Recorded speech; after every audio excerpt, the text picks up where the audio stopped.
Hey there, welcome to the Bronx Buzz. I am very excited about both segments from for this program this evening. As you know, we talk to writers and journalists, reporters and editors, and I'm thrilled with the new reporter, relatively new reporter, you're going to see in our first segment. In our second segment, we're going to talk to one of the great innovators in nutrition and food and teaching kids how to be healthy. He is also host of a new BronxNet TV show. So we're going to do that in our second segment. But in our first segment, we are going to introduce to you Elba Rodriguez. You see her as E.T. Rodriguez in the Bronx Times. Elba, nice to have you with us. Nice being here. A little background. We would love to introduce young writers to the people of the Bronx. You were telling me before the show that you grew up in the Bronx, and so let's talk a little bit about how you got from your neighborhood to becoming a writer and reporter at the Bronx Times, and a Yeah, freelance reporter as well. correct. Yes. It's a very long journey, but I We started only have working. a short segment here. Yeah, I started working at the Museum of Modern Art, and I was a journalist, an arts journalist there. And then I said, okay, I need to get my master's. I need to progress in this. So I'm at the Craig Newmark School of Journalism now. And I found out a friend was freelancing for the Bronx Times, and I pitched myself to my editor, Christian Falcone, in a very heartfelt email. And he took me on, and I showed him one of my works, a draft, and it's been And smooth here we sailing are. there. What is it? You know, it's interesting because in a previous program we talked last week's show. We talked to one of your fellow classmates at the Craig Newmark School who writes for the Mott Haven Herald, but he's from somewhere else, and we got his impressions of covering the Bronx. What is it like to being from the Bronx and then saying, "Well, now I've got to kind of maybe take a step back or take a different view"? What's it like to for a Bronxite to cover the Bronx? Yeah, it's very passionate to me, right? It's a Cool. very how would I say? It's very close to my heart. So a lot of the Bronx gets a bad rap. They're always in the news Don't for start. yeah, they're in the news for not so great things often. And I felt like we need to really elevate the Bronx and show the arts and culture and food specifically that's in the borough. You don't have a lot of people covering food in the Bronx at all, actually. And so my mission is to have people come into the borough and experience the better side of the Bronx. And the better side and the cultural side, and among them, the cultural side is, of course, the diversity and the many different kinds of foods. Let's just start. Actually, we were talking about two of the articles that you've written. Let's start with the food, since that is your passion. You did a piece on the top 10 rooftop patios, which nowadays is getting more attention maybe than in the past because of COVID and all the restaurants, have outdoor seating. You want to give us top one, two, and three or something, or tell us what the criteria you use to determine which are the best? Yes. So the list isn't really numbered. There's Oh, no sorry. the one, two, three. Yeah, We're no, so that's competitive. I know. yeah, I don't want to like put anyone out there, but yeah, my criteria for it was number one, ambiance. How does it look? How does it feel? Is there a young crowd? Are they going to enjoy themselves if they go there? Is it Instagrammable? So that was definitely Well, one. what does that mean? I know I'm Instagrammable? older than you, so I may need a little bit of an education. Instagrammable meaning taking photos and then they're also involved in that social media. Right, just taking pictures or taking videos for reels so that you can post it, get likes on your page. So a lot of the places that are on there are pretty Instagrammable places Two that. two that I've been to. The one on top of the old post office building on the Grand Concourse at 149th Street, and then the other one, which we were actually talking about before, is the Kingsbridge Social Club. Not actually a rooftop, but they've got kind of a canopy and a unique thing going on. Is there any one? Is there any one or something you want to pick out to tell us about that was particularly interesting or worthwhile to tell people about? Sure. Well, I would say Zona de Cuba is the one on the top of the rooftop on 149th Yep. Street. It's just really jaw dropping when you get in there. I You know. know, as soon as you're there, there's a huge refrigerator filled with like top shelf champagnes, bottles on the wall, congas. As a matter of fact, the GM told me that they have 200 palm trees up on Wow. their rooftop. So, you know, it just really is extraordinary to see, you know, very eye. And also the history of that building makes it even more special because it, of course, was an iconic and still is an iconic building in the Bronx, and of course, it went through a number of issues before we actually got something up there. So that's pretty exciting. We hope to read more about you working with food, et cetera, et cetera. So the story that really inspired your invitation, as you well know, is a story that you wrote about street vendors, um, saying that the American dream has become an American impossibility for street vendors. I think that street vending right now is becoming more and more popular. That we have more carts out there. We have a number of ethnic carts out there, a lot of halal carts, and wagons and all those kinds of things. There's a seafood wagon that goes about and a lobster wagon, and there's all kinds of different things. But why are you saying there's difficulty here? Well, a lot of these street vendors are, whether they're licensed or not, are getting hit with tickets constantly. Oh, So, one of the issues, for example, is there's a certain amount of space that you can be between the curb and your food cart. So, one street vendor has scaffolding that kind of creates a space where she's not allowed to be within that space. And every time the people see her, or I guess the DOH, the Department of Health, or whoever it may be, sees her, she gets ticketed. She gets ticketed every time. well, so now is she's not doing something legal, or she's just trying to survive, or it's kind of a nuance. I mean, I would appreciate the injustice, but is she breaking a guideline there? Well, yes. So although she is completely licensed to sell, you know, there are just such stringent rules that these Mhm. mobile food vendors have to follow. And I'm sure I'm going to make the assumption that in order to get, like, to be supported and get somebody to argue for you, they're not on the priority list for, let's say, elected officials or community boards, because in some cases, maybe many cases, they see them as nuisances in the community. Right? Well, there's Do I have that right? I wouldn't know if they're considered a nuisance to the Okay. neighborhoods.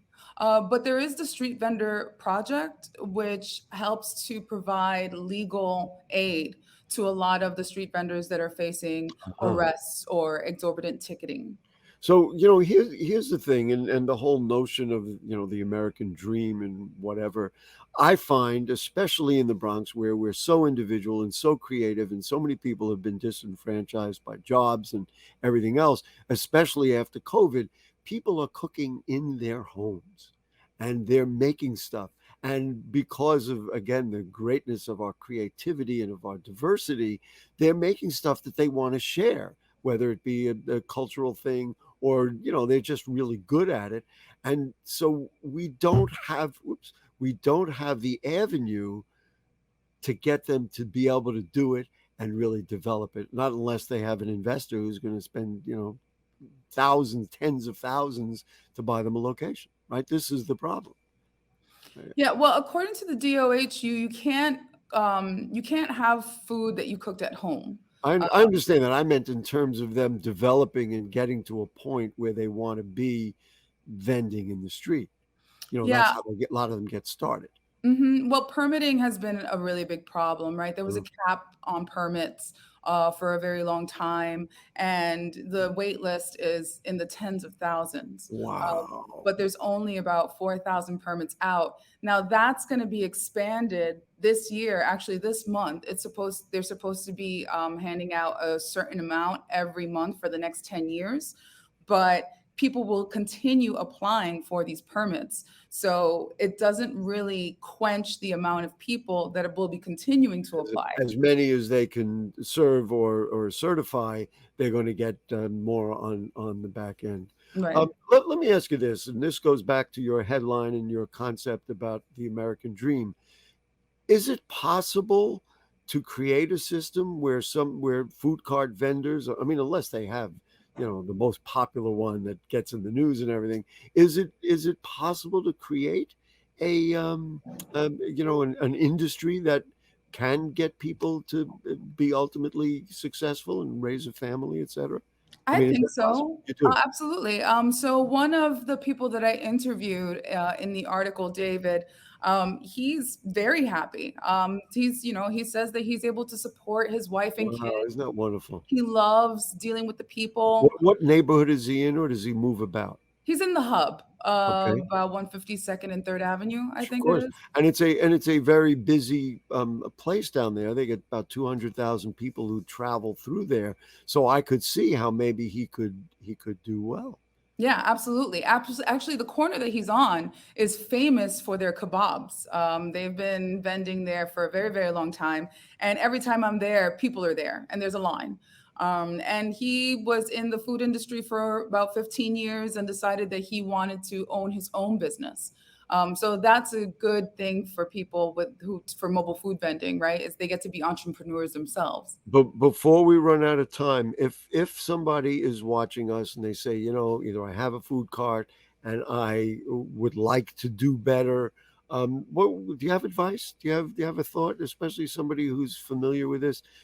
Be patient with our city bureaucrats. Would that be the advice? Well, yeah, right, because it is a bureaucratic system, so you do have to go through those channels. But in my experience of speaking with other restaurant owners and how they're, fighting everything, right? Inflation, COVID, they're upping their social media game, and apparently, social media is a great way to create traffic. So, Ah, if anybody and wants that makes total sense because Mhm, traditional media is not going to work for you right. generally, and you can create a buzz, especially if you've got something really good and interesting to sell. Well, listen, Elba Rodriguez from I say the Bronx Times. I know that you've got a podcast. Where's your podcast? Oh, well, I'm working on a podcast, Working on a podcast, Meet in 3 for Heritage Radio Network, right? and also, I'm working on Cooking in Mexican from A to Z with the same company. We are thrilled to have you on the Bronx Buzz. We are really looking forward to you doing more and more. And the idea of a Bronxite undertaking something that's needed is music to our ears. Thank you so much. E.T. Rodriguez, you'll read her now in the Bronx Times and you'll see her elsewhere. And she's going to continue to tell us where we ought to get good food. Absolutely. Thank you so Okay. much. Thank you. We're going to take a short break and we're going to approach food from another perspective, and that is with our longtime friend Steve Ritz, who is the Green Bronx Machine. We'll do that right after this.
right, back with you on the Bronx Buzz. I am smiling because our guest makes me smile all the time. First of all, thank you to Elba Rodriguez. She is really going to be very important to all of us in the borough of the Bronx. But right now, we are going to take a dive into the Green Bronx Machine and say good evening once again to my longtime friend, Stephen Ritz, who is the Green Bronx Machine.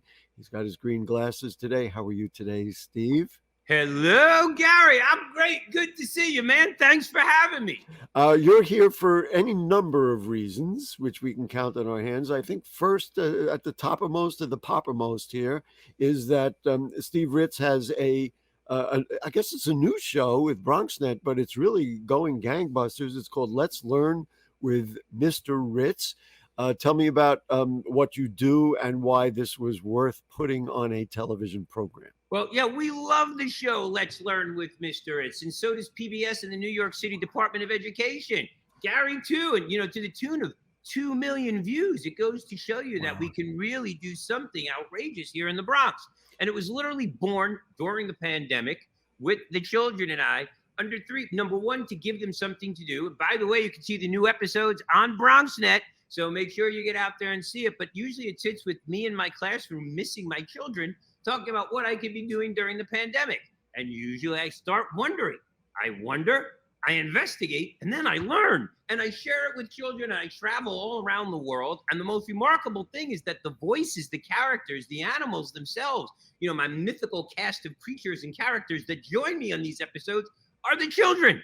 The children themselves, live children from the Bronx who are the voices of, Bobby the Bear, Sam the Squirrel, Patty the Pigeon, Leslie the Ladybug. The Green Bronx Machine works very hard at developing good nutrition, making kids healthier. Where does Let's Learn with Mr. Ritz fall in that framework? I mean, is that what the agenda is, or do you really expand it away from only nutrition and let's talk about other? Green Bronx Machine is a whole school program. Gary, in 75 schools in New York City, we have transformed academic performance via the art and science of growing vegetables indoors and happy, healthy students. So education is our wheelhouse. It's not the cheese hat and the green glasses that got me the award. It's really what we do with children and teachers. So the ability to engage children, to keep them edutained and educated and thinking and wondering and investigating is unreal. And, you'll appreciate this. I get thousands of letters a week from students, wow. not only in New York City, but across the country. Amazing. It's unbelievable. So we're really creating a whole new Bronx narrative, and the voices of those Bronx are the children. Are our kids.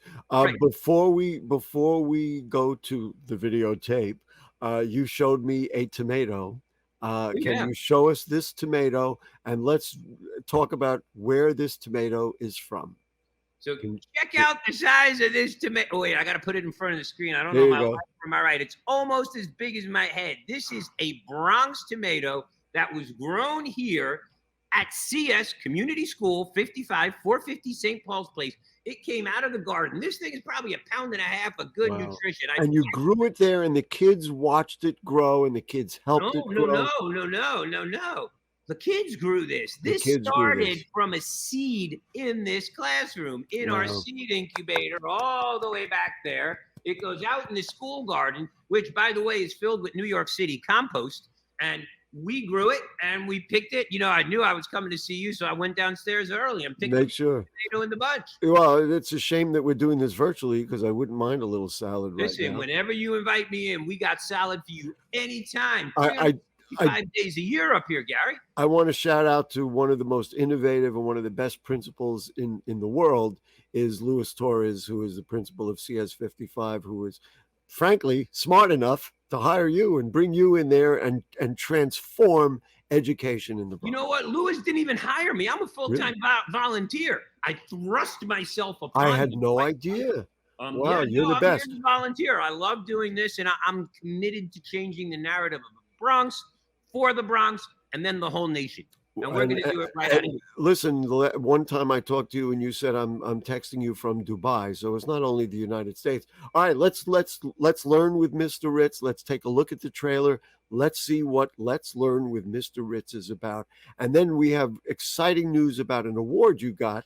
We also have the book that he wrote, but that's another story. Okay, let's learn with Mr. Ritz. Welcome to my class, students. Hi, Mr. Ritz. Hello, Mr. Ritz. Ahoy, Mr. Ritz. Hi, Mr. Ritz. Hi, Mr. Met. Jason Latimer, the world champion of magic. I wonder, what is a seed? Are there any dinosaurs living today? Why doesn't the big blue whale have any gills? What are those two moose doing? I have so many more questions. Let's go. Whoa, where are we? Big Blue is the length of 3 whole school buses or 1 basketball court. That's so cool. This Titanosaur is 122 feet long. Can you imagine a tree that big? Leslie, are you home? Big word alert. Step right, step left. I'm doing it, Mr. Met, I'm doing it. E-I-E-I-O. See you next time, students.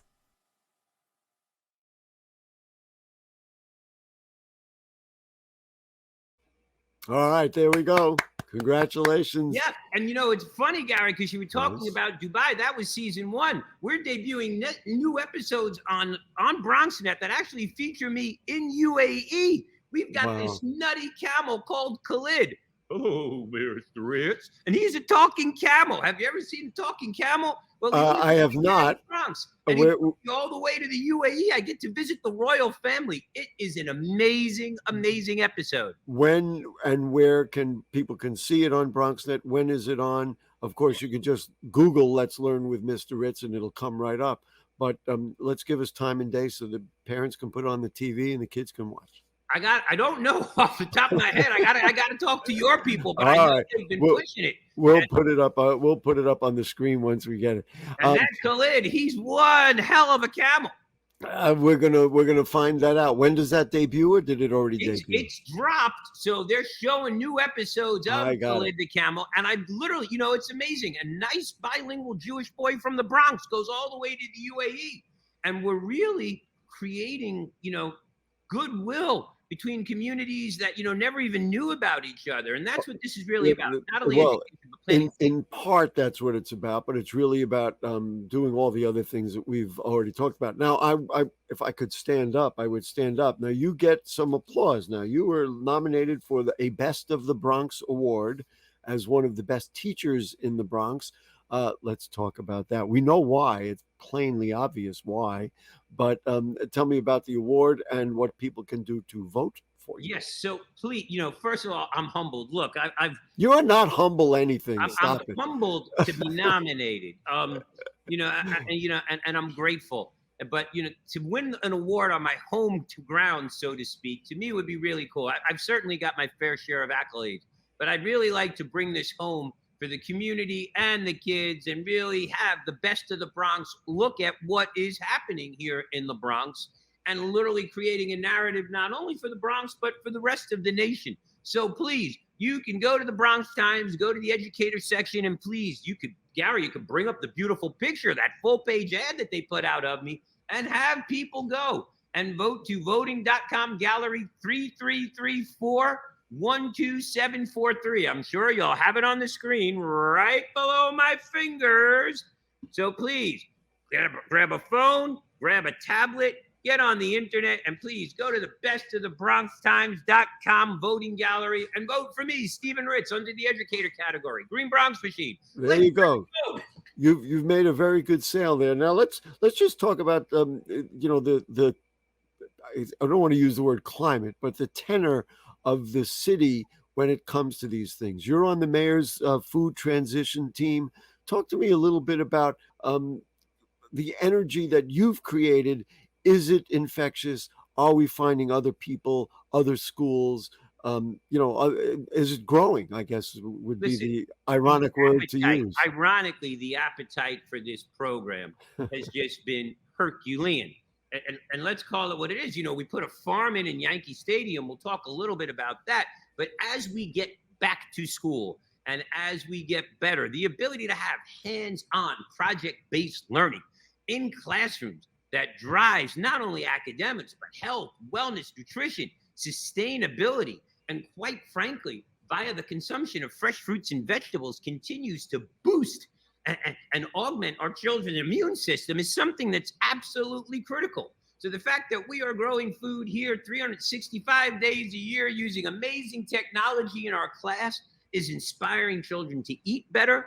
It's creating project-based learning where children can get away from the screens and collaborate. In my class with the Tower Garden, you go from a box to a garden in 45 minutes if you're a man and 15 minutes if you're a woman, because you'll read the directions and watch the video. What could be easier? And we're in 75 schools we have time now. We have time for really one more serious question. Do you see the change? Now, you've been doing this for several years. Do you see the change in children who start with your program and who come in and go, I don't know what this is, and then they come out and they are different? Do you see growth and development? Does it work? So Gary, all jokes to the side, you've known me since I had a full head of hair, and there's a reason I wear the cheese hat now. Here in the Bronx, we partnered towards 2,200 living wage jobs, which in and of itself speaks to itself. We have children here in the middle of Governor Morris housing who are now vegans, who understand where their food comes from and making choices based on education and ethics, and have moved themselves up the food chain as to what they're willing to eat and why they're not willing to eat. The fact that CS55 in the middle of public housing has a platinum wellness program speaks to some of the greatest issues we as society can take. You know what I like about I like everything that what you just told me, but if the kids are doing it and the kids come home, that only means that their brothers and sisters, but their mothers and fathers are going to get the idea about what they shop for, because the children will be, frankly, driving the engine. So people, Gary, we're building. They're building a new apartment house across the street. They're building. NRP Group is building, affordable housing for seniors across the street. You know what they're building in? My classroom. Our classroom, and this classroom is going to be on the person. Steve, the reason we won the Social Innovation Award. Steve Ritz, The Power of a Plant or Plants. And you and I, of course, had a nice time dancing with Mr. Met, and he was teaching some of the kids about eating right. We got to run. We're all going to vote for you, and keep growing, keep developing. Listen, when you get to having some live guests, get me come. I'll pay my way in with salad. I'll bribe everybody. There you go. Bring me some tomatoes. All right, folks, we got to run. Who doesn't love Steve Ritz? He's just changing, literally one of the people. Vote for me. Thank you. Changing the world. Gary, love you. Come visit soon. I'll tell Louis you say hello. All right, there you go. Thanks for all you do. Thanks to Elba Rodriguez as well. What an exciting show, because there's energy in the Bronx and we can feel it. And we'll see you next week. Good night. You got it.